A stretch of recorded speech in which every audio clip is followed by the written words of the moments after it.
এইবেলিৰ দৰে এইবেলিও আমি আজি 7 জুন শুক্ৰবাৰে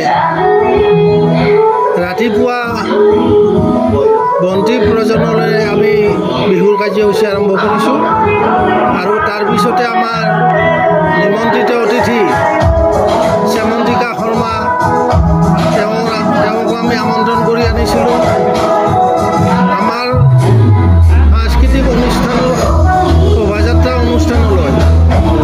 সেই হেতুকে তেখেতেও আমাৰ শোভাযাত্ৰা অনুষ্ঠানত অংশগ্ৰহণ কৰিছে আৰু তেওঁৰ লগতে সকলোৱে সহযোগ কৰি আমাৰ ৰাতিপুৱাৰ কাৰ্যসূচী শোভাযাত্ৰাৰে আমি আৰম্ভ কৰিছোঁ।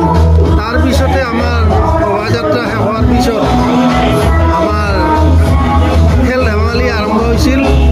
খেল ধেমালি আমি পিছবেলা অনুষ্ঠানত শেষ কৰিছোঁ। তাৰপিছত সন্ধিয়া হোৱাৰ লগে লগে আমাৰ মঞ্চত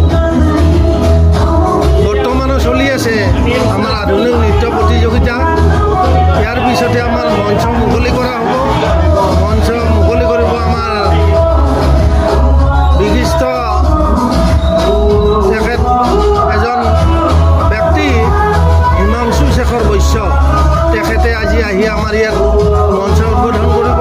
লগতে তেওঁৰ লগতে আমাৰ মঞ্চদাতা শুৱালকুছি নিবাসী স্বৰ্গীয় গংগাধৰ মহন্তদেৱ আৰু স্বৰ্গীয় পবিত্ৰ মহন্তদেৱৰ সোঁৱৰণত নীলোৎপলা মহন্ত বাইদেউ আৰু তেখেতৰ পুত্ৰ ডক্টৰ অবিনাশ মহন্তদেৱে আমাক মঞ্চখন তেওঁলোকে আমাক এইবাৰ দিছে। সেই মঞ্চতে আমাৰ বিহুৰ সকলোখিনি কাৰ্যসূচী নিশাৰ ভাগত আমাৰ যি গায়িকা আহিব ৰাজশ্ৰী শইকীয়া আৰু ঋতুৰাজ কলিতা আৰু লগতে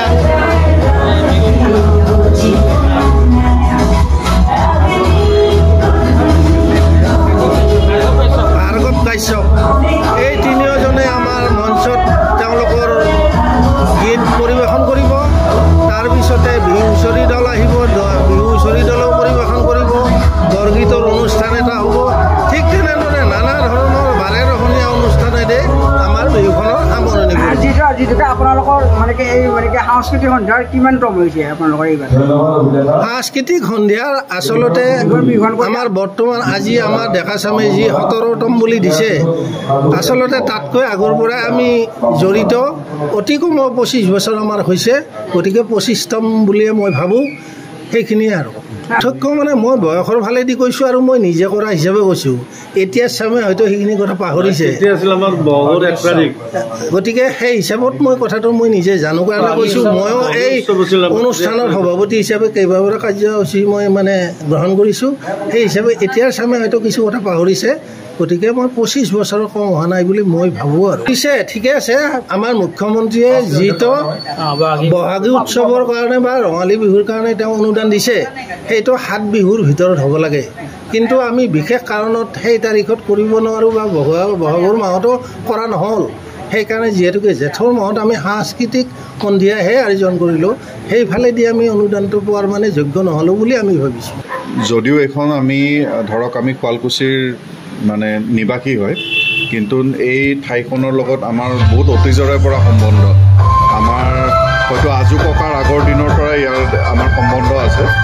চ' এই অঞ্চলটোৰ মানুহখিনিৰ লগত আমাৰ এই সম্বন্ধটো ইমানেই বেছি ভাল হৈ গৈছে তেওঁলোকৰ লগত থাকি। আমাৰ ইয়াতে এই অঞ্চলতে আমাৰ কিছু মাটি বাৰী আছে, য'ত আমি ধৰক ইয়াৰে স্থানীয় লোকেই খেতি বাতি কৰি আছে তাতে। চ' আৰু মোৰ দেউতাই মোৰ পিতৃদেৱ